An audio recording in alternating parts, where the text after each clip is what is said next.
Olá, é com muita alegria que apresentamos esta edição de O Peru de Natal e Outros Contos, de Mário de Andrade, reunindo textos selecionados dos livros Primeiro Andar, Os Contos de Belas Artes e Contos Novos. Mário de Andrade é famoso por ser um escritor de gêneros diversos, mas o seu trabalho como contista é ainda pouco estudado. Com este livro, você terá a chance de conhecer uma das facetas menos conhecidas desse grande escritor brasileiro, tão importante para a valorização da nossa cultura e para que possamos nos conhecer e reconhecer melhor. Mas antes de entrar nos contos, é importante falar sobre a importância de ler Mário de Andrade na escola e justificar a sua escolha. A cultura brasileira é rica e diversa. Poucas culturas no mundo têm uma variedade tão grande. E isso é reflexo de uma sociedade complexa e plural desde a sua formação. Além disso, a dimensão continental e as diferentes condições geográficas do nosso país contribuem para que cada região seja um mundo novo e diferente. Mesmo assim, todas estão ligadas não só através da língua, mas também através dessas diferenças. É como uma colcha de retalhos, em que um pedaço de pano se prende a outro e forma um tecido maior. De perto, você enxerga a cor, a textura e a forma de cada unidade. Se você se afastar, vai se perceber um monte de cores, formas e tipos de costura, mas que juntas se tornam uma coberta imensa, única e cheia de vida. Mário de Andrade se empenhou em estudar, aprender e escrever sobre cada uma dessas unidades e a relação entre elas.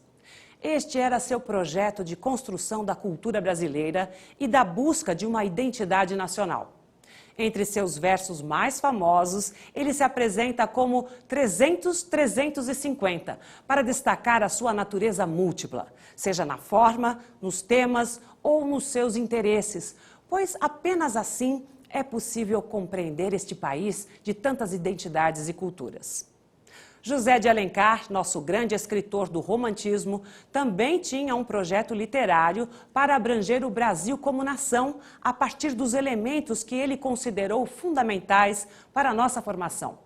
Alencar foi também um dos primeiros autores a trazer a linguagem colonial urbana para os livros, aproximando cada vez mais a literatura da realidade que ela quer representar. Mário de Andrade aprofundou essa relação da fala cotidiana com a linguagem escrita e foi atrás da cultura popular para compreender a sociedade brasileira, suas harmonias e dissonâncias. Mas ele não ficou só nos livros. Mário não era intelectual de gabinete. Durante boa parte da vida, viajou pelo Brasil, passou temporadas no interior de São Paulo, conheceu as cidades históricas de Minas Gerais e se perdeu nos carnavais do Rio de Janeiro. As suas viagens ao norte e ao nordeste do país foram ainda mais decisivas para o seu projeto de construção da cultura nacional. As anotações e fotografias feitas durante as visitas serviram de ponto de partida para poemas, contos, romances e estudos sobre folclore. Mário de Andrade é mesmo um escritor fascinante em sua aventura brasileira. Ele não apenas descobriu o outro Brasil, mas ele também o reinventou. Vamos falar agora sobre os contos de Mário de Andrade escolhidos para esta edição. Eles foram retirados dos livros Primeiro Andar, Os Contos de Belas Artes e Contos Novos. Primeiro Andar foi a estreia de Mário no universo das narrativas curtas e originalmente publicado em 1926. Mas sua versão definitiva saiu apenas na segunda edição, de 1943. Mário se lança em experimentações com a linguagem, se afasta dos modelos tradicionais, cria intertextualidades com outras obras e dialoga com a cultura popular. As histórias retiradas desse livro são Conto de Natal, História com Data, Galo que Não Cantou e Briga das Pastoras.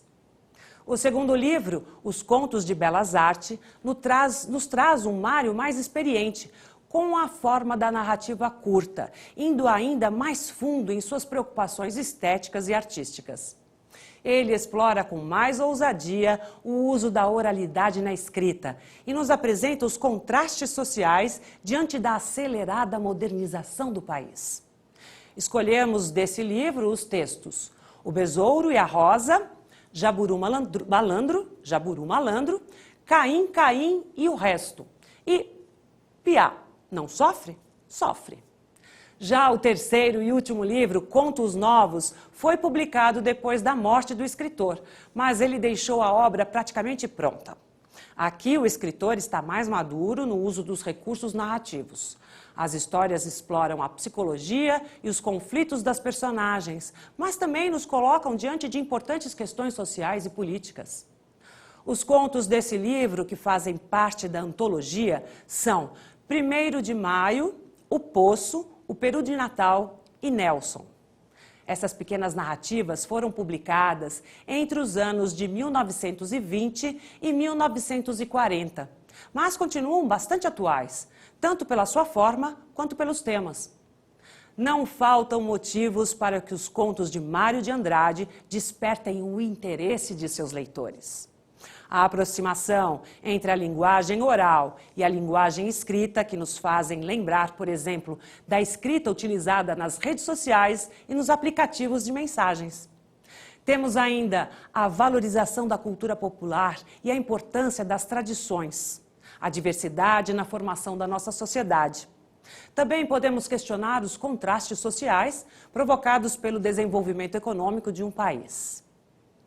Agora vamos falar sobre o gênero literário desses textos. O conto é uma narrativa curta contendo um só conflito, uma única ação com o espaço e o tempo limitados e com poucos personagens. O movimento literário destes textos é o modernismo, que se caracteriza pela ruptura com a tradição, a liberdade de criação, a renovação estética e artística influenciada pelas vanguardas europeias, a linguagem coloquial e a valorização do cotidiano e do popular. A Semana de Arte Moderna de 1922 é um dos principais eventos do modernismo. Os modernistas tinham como princípio uma transformação do nacionalismo crítico que fosse reveladora da nossa identidade. Muito obrigada por assistir e até breve.